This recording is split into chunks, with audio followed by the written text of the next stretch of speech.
नमस्कार दोस्तों, आज मैं आपके लिए लाया हूँ स्टोरी ट्रांसलेशन। यह स्टोरी जो है 10 और 12 क्लास की है। चलते हैं स्टोरी को ट्रांसलेट करना सीखते हैं। तो यहाँ पर देखिए, यहाँ से पहला सेंटेंस है, एक दिन गौतम बुद्ध बाजार को जा रहे थे। एक दिन गौतम बुद्ध बाजार को जा रहे थे, तो इसे बनाएंगे एक दिन की, वन डे। फिर गौतम बुद्ध यहाँ पर सब्जेक्ट है और ये टेंस है पास्ट कंटिन्यूअस, तो एक वचन के साथ वाज और क्रिया में ING going to market. One day Gautam Buddha was going to market. एक दिन गौतम बुद्ध बाजार को जा रहे थे। उसके बाद है यहाँ, उन्होंने कुछ व्यक्तियों को देखा। ये इतना सेंटेंस है, उन्होंने कुछ व्यक्तियों को देखा। ये पास्ट इंडेफिनिट सेंटेंस है, तो इसे इस तरीके से हम ट्रांसलेट करेंगे। ही सा मतलब देखा V2, और सम मैन मतलब कुछ व्यक्तियों को। ही सा सम मैन, उन्होंने कुछ व्यक्तियों को देखा और वे सब चिंतित थे। वे सब की होती है they all were worried. Worried मतलब चिंतित। दे ऑल वर वरीड, वे सब चिंतित थे। उसके बाद है, गौतम बुद्ध ने उनमें से एक व्यक्ति से पूछा।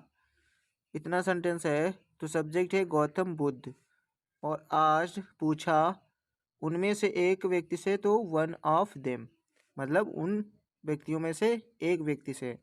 उसके बाद जो है, जैसे इन्वर्टेड कामा है वैसे ही बनाना है। ये इन्वर्टेड कामा आप हटाएंगे तो ये वाला सेंटेंस जो होगा ये पास्ट में बनाना पड़ेगा।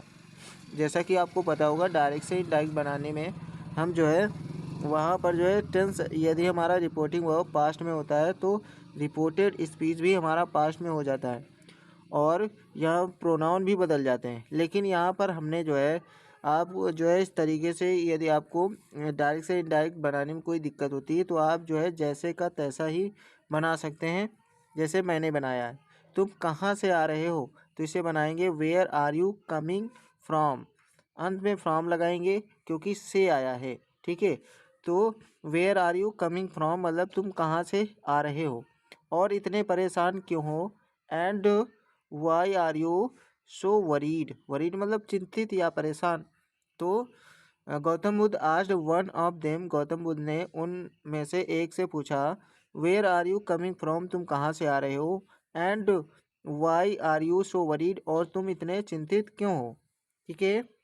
उसके बाद अगला सेंटेंस है, उस व्यक्ति ने उत्तर दिया।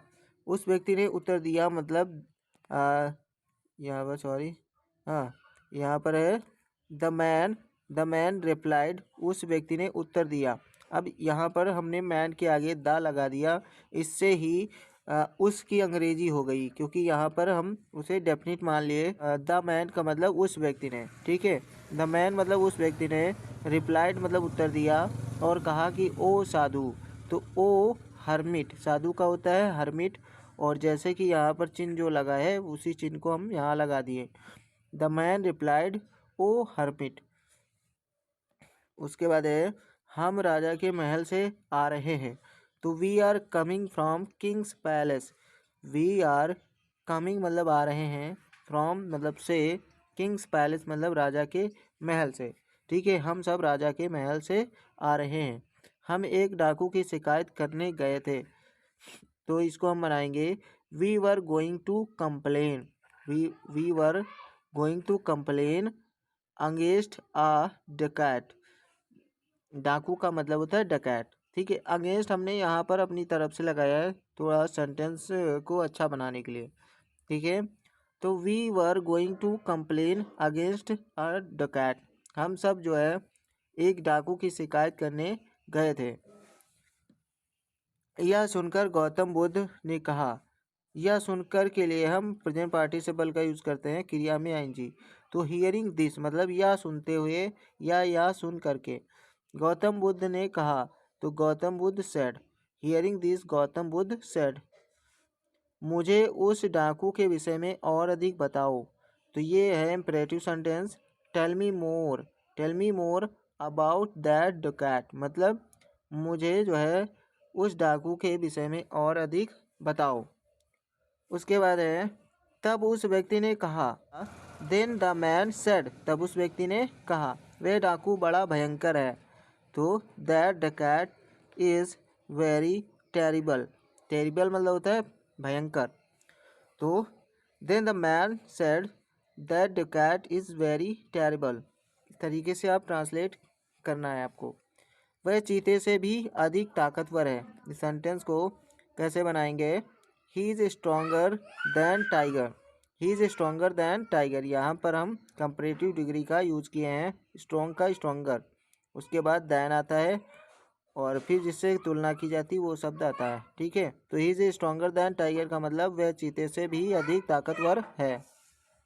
उसके बाद सेंटेंस है, उसने बहुत से व्यक्तियों को मार डाला है। ये प्रेजेंट परफेक्ट टेंस है, प्रेजेंट परफेक्ट टेंस है, उसने बहुत से व्यक्तियों को मार डाला है। तो he has killed many people, he has killed many people मतलब उसने बहुत से व्यक्तियों को मार डाला है। राजा की सेना भी उसका सामना नहीं कर सकती है, उसका नाम उंगलीमाल है। तो राजा की सेना भी उसका सामना नहीं कर सकती है, इसको हम इस तरीके से बनाएंगे, even even the Kings army, even the Kings army can not face him, face का मतलब होता है सामना करना। उसके बाद है उसका नाम उंगली माल है, तो इसको कहेंगे हिज नेम इज उंगली माल, उसका नाम उंगली माल है।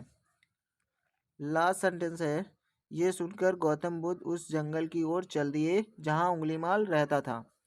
तो यह सुनकर मतलब हियरिंग दिस, यह सुनकर Gautam Buddha started to go मतलब चलना शुरू कर दिया, टूवर्ड्स मतलब होता है की तरफ, ठीक है, टूवर्ड्स मतलब की तरफ, दैट फॉरेस्ट मतलब उस जंगल की तरफ, वेयर जहाँ उंगलीमाल लिव्ड, उंगलीमाल रहता था।